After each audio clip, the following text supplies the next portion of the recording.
गीता के 175वें पेज पे मैं पहुंच गया हूं और इसमें लिखता है कि कांगनता कर्मणा सिद्धियम यजन्ते इह देवता क्षिपम्र ही मानुषे लोके सिद्धि भगवती कर्मजा।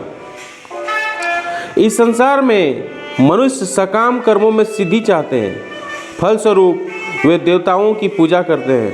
निसंदेह इस संसार में मनुष्यों को सकाम कर्म का फल शीघ्र प्राप्त होता है। अर्थात कि अगर जो सकाम काम करेगा, जो अच्छा काम करेगा, उसे सफलता जरूर मिलेगी। सकाम काम करने वाले को भगवान उसके सफलता जरूर देती है।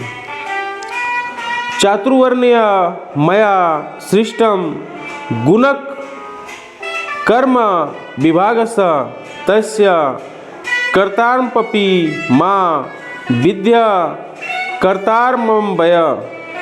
प्रकृति के तीनों गुणों और उनसे संबंध कर्म के अनुसार मेरे द्वारा मानव समाज के 4 विभाग रचे गए हैं। यद्यपि मैं इस व्यवस्था का श्रेष्ठा हूँ, किंतु तुम यह जान लो मैं इतने पर भी अव्यव अकर्ता हूँ। प्रकृति के तीनों गुण और उनसे संबंध कर्म का अनुसार का मतलब है मानव समाज में 4 विभाग रचे गए हैं, 4 भाग हैं। और जितने भी विभाग हैं, जितने भी डिपार्टमेंट्स हैं, उसका जो श्रेष्ठा है, उसका जो रचयिता है, उनका जो निर्माण करता है वो भगवान है। और फिर भी भगवान सब कुछ कर रहे हैं, लेकिन वो अकर्ता है, वो करने वाले नहीं हैं। सब कुछ करके भी नहीं कर रहे हैं। यही तो भगवान की खासियत है कि वो सब कुछ कर रहे हैं, लेकिन वो सब कुछ नहीं कर रहे हैं। वो दूसरे पे सब कुछ दूसरे से करवाते हैं। नामा कर्माणि लिम्पन्ति नामे कर्मफले स्पृहा इति मां योज बीजानाति कर्म बिर्न स बध्यते। मुझ पर किसी कर्म का प्रभाव नहीं पड़ता। भगवान कहते हैं कि मुझको किसी भी कर्म का प्रभाव नहीं करता। मैं कुछ भी करूँ, मुझ पर कोई फर्क नहीं पड़ता। ना ही मैं कर्म फल की कामना करता हूँ और कर्म फल की कामना भी मैं नहीं करता। जो मेरे संबंध में इस सत्य को जानता है, वह भी कर्मों के फल के पास में नहीं बनता। फल के पास में नहीं बनता मतलब कर्म करते जाओ, फल की चिंता मत करो। ये इसका मेन भावार्थ है कि जो कर्म करेगा वो कर्मों के फल के जाल में नहीं फंसता कि फल हमको मिलेगा नहीं मिलेगा। आप कर्म करते जाइए, आपको फल जरूर मिलेगा और फल अच्छा मिलेगा। अच्छा कर्म होगा, अच्छा फल मिलेगा। बुरा कर्म होगा, बुरा फल मिलेगा। हमेशा अच्छा कर्म करते जाइए।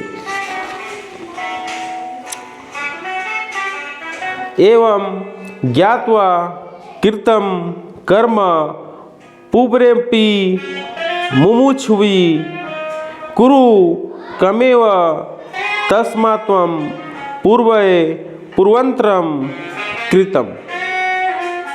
प्राचीन काल में समस्त मुक्त आत्माओं ने मेरी दिव्य प्रकृति को जान करके ही कर्म किया। अतः तुम्हें चाहिए कि उनके पद चिन्हों का अनुसरण करते हुए अपने कर्तव्य का पालन करें। जो महापुरुष हैं वो कुछ कर्म करके गए हैं और आपको चाहिए, मनुष्य को चाहिए कि उस कर्म पद चिन्हों पर चलना चाहिए। जो हमारे पूर्वज हैं वो कुछ पद चिन्ह छोड़ के गए हैं और वो पद चिन्ह के अनुसरण करते हुए हम लोग को आगे बढ़ना चाहिए और हम लोगों को उसी रास्ते पे चलना चाहिए। सफलता हम लोग को उसी रास्ते पे मिलेगी।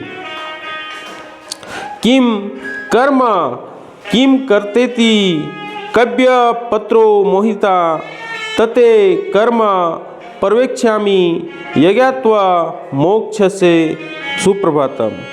कर्म क्या है और अकर्म क्या है, इसे निश्चित करने में बुद्धिमान व्यक्ति भी मोहग्रस्त हो जाते हैं। कर्म क्या है, क्या कर्म करना चाहिए, क्या अकर्म है, क्या अकर्म करना चाहिए। अतः मैं तुमको बताऊंगा कि कर्म क्या है, जिसे जानकर तुम सारे अशुभ से मुक्त हो सकोगे। श्री कृष्ण अर्जुन से बोलते हैं कि मैं तुमको बताऊंगा कि कर्म क्या है और अकर्म क्या है, मतलब क्या काम करना है और क्या काम नहीं करना है। कर्म वही हुआ और अकर्म यही हुआ। कर्मणो यापि बोध्यय भयम बोध्यवच्यम च विकर्मणम अकर्मण्यस्य बोधभयम गहना कर्मणो गति।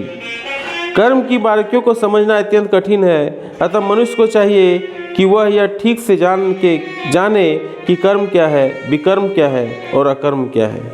3 चीज़ हैं, कर्म, विकर्म और अकर्म। ये क्या है ये जानना है। ये नेक्स्ट वीडियो में मैं आपको बताऊंगा कि कर्म क्या है, विकर्म क्या है और अकर्म क्या है। जय Hind, Vande Mataram. Like and share जरूर करें।